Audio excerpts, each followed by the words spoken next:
बहुत मुश्किल से जिन शासन मिला है, इसलिए समझौता नहीं हो सकता।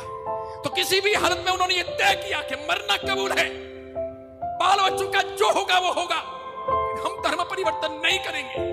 अंततः वे मर गए, इतने सारे मरे, और तब से दक्षिण भारत में जैन धर्म के विनाश की प्रक्रिया प्रारंभ हुई।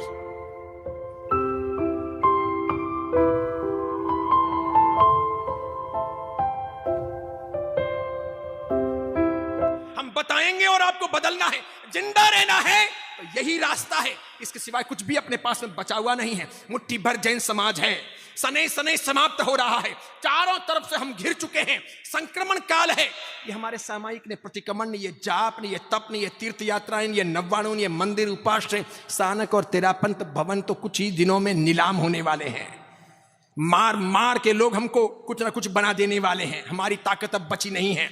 यूं भी ब्रेन वॉश हमारा किया जा रहा है, हमारी नई औलादें जैन बची नहीं हैं, और हम जो बचे हैं वो भी हम बराबर जिंदा नहीं रह पाएंगे, क्योंकि हमारी संख्या कम, दुष्काल में अधिक मास हम बटे हैं, संप्रदायों में, जातियों में, पंथों में, मान्यताओं में, वर्गों में, भाषाओं में, क्षेत्रों में, अलग अलग प्रकार की कौमों में हम बटे हैं। इसके सिवाय आपस में हमारे ईर्ष्या है, भ्रातृत्व प्रेम कम है, अंदर की धर्मनिष्ठा बहुत कमजोर है, नई पीढ़ी को मजबूत रखने का हमारा इरादा कामयाब नहीं हो रहा, फिर हमारे धन खर्च करने की दिशा बदल चुकी है, दिखावा हम बेशुमार करते हैं, लोगों की नजरों में आ रहे हैं, दूसरों को जैन बनाने का बहुत बड़ा ध्येय पीछे छूट गया है। वो सब पूर्वाचार्यों ने किया था, पूर्व के बड़े बड़े महान शिष्यों ने किया था, उन्होंने तन मन धन से योगदान दिया था, उन्होंने इतिहास रच लिए थे, उनकी दी हुई विरासत को संभालने में भी हम कामयाब नहीं हो रहे। इसलिए पक्के तौर पर कहता हूं, आने वाले 25 साल 50 साल हमारे लिए निर्णायक होने वाले हैं।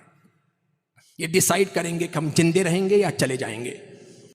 शायद कोयमुत्तूर का समाज 50 साल से अधिक जैन समाज भी यहां जिंदा नहीं रह सकेगा, बस भले 1200 घर हों, 50 साल अधिक से अधिक मेरा मानो तो जल्दी से जल्दी गुजरात या राजस्थान के लिए एक घर लेने की व्यवस्था कर लेना।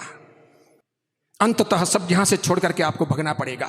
उस दिन मैं जिंदा नहीं रहूंगा, क्योंकि मेरी 53 साल की उम्र हो चुकी है और 50 साल जिंदा रह नहीं सकूंगा, इसलिए मैं आपको सबूत नहीं दे सकूंगा, बस विश्वास हो तो मानना, पक्का ऐसा होगा। भूतकाल में ऐसा हुआ था।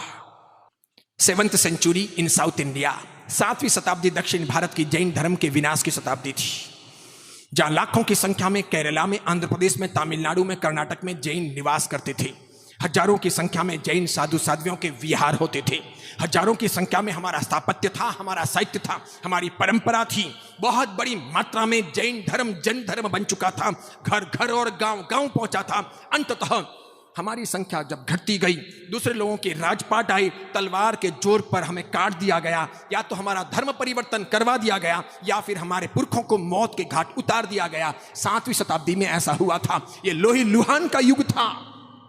1300 साल पहले, विशेष करके मद्रास से मदुराई के बीच में तो एक साथ में एक दिन में 50,000 साधु और 5 लाख जैन शावकों का कत्लेआम कर दिया गया था, धर्म परिवर्तन नहीं करने की एवज में। और उन साधुओं को तो जिंदा शूली पर चढ़ाया गया था, लकड़ी की एकदम नुकीली शंकु आकार की तीखी सूलियां बनाई गई थी, 8 फुट 9 फुट 10 फुट हाइट की। जिंदे साधुओं को पकड़ के लाया गया, सामने तलवार रखी गई और कहा गया, या तो धर्म परिवर्तन करो या फिर चुपचाप इस सूली पर चढ़ जाओ। बस जिनको देव गुरु धर्म पसंद था, सम्यक ज्ञान दर्शन चरित्राणि मोक्ष मार्ग, ये जिनके भीतर की श्रद्धा थी, उन्होंने कहा मर जाना कबूल है, भूखे रहना कबूल है, कुत्ते की मौत मरना कबूल है, धर्म परिवर्तन नहीं हो सकता। तब फिर उनको जिंदा उठाया गया, गुदा के मार्ग से सूली अंदर डाली गई, यहां से सर फाड़ करके बाहर निकाली गई। तड़पते तड़पते 50,000 साधुओं का एक दिन के अंदर स्वर्गवास हुआ, सिर्फ मद्रास से मदुरई के बीच। और 5 लाख से अधिक श्रावक मौत के घाट उतारे गए, जो कट्टर सम्यक दर्शनी थे। नहीं, भगवान के शासन को किसी भी हालत में छोड़ेंगे नहीं, ये जिंदगी ही आखिरी जिंदगी नहीं है। बहुत मुश्किल से जिन शासन मिला है, इसलिए समझौता नहीं हो सकता। तो किसी भी हालत में उन्होंने ये तय किया कि मरना कबूल है, बाल बच्चों का जो होगा वो होगा, लेकिन हम धर्म परिवर्तन नहीं करेंगे। अंततः वे मर गए, इतने सारे मरे, और तब से दक्षिण भारत में जैन धर्म के विनाश की प्रक्रिया प्रारंभ हुई।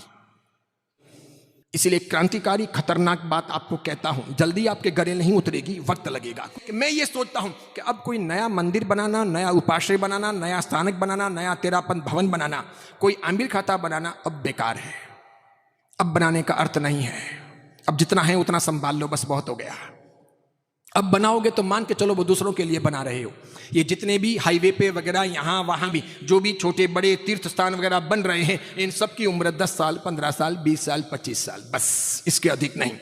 भले बोलने में प्रतिष्ठा के दिन बोलते हैं यावत चंद्र दिवाकर, जब तक सूरज चांद रहेगा, ये जिन शासन का नाम रहेगा, ये जिनालय रहेगा, ऐसे करके भले हम वासकशिप डालते हैं और बोलते हैं, ये सब बोलने के लिए स्लोगन है। सूरज तो रहेगा, चांद भी रहेगा, आपके मंदिर नहीं रहेंगे, ये स्थानक नहीं रहेंगे, ये तेरापन भवन नहीं रहेंगे, क्योंकि आप नहीं रहोगे, आपकी अस्मिता नहीं रहेगी, आपकी शक्ति नहीं रहेगी, आपका वर्चस्व नहीं रहेगा, आपका बल नहीं रहेगा, बस दूसरों का वजूद बढ़ जाएगा। और ये मत्स्य गलागल न्याय का सिद्धांत यहां पर लागू होगा कि बड़ी मछली छोटी मछली को हमेशा खा जाती है, बड़ा समाज छोटे समाज को खा जाएगा। जब 2 बड़े समाज या 3 बड़े समाज यहां विकसित हों, एक यहां का द्रविड़ हिंदू समाज, एक यहां का इस्लामिक समाज, एक यहां का ईसाई समाज जो कन्वर्ट हो रहा है, ये 3 समाज जब विकसित होंगे, इसमें से जो ताकतवर होगा वो आपको निगल जाएगा।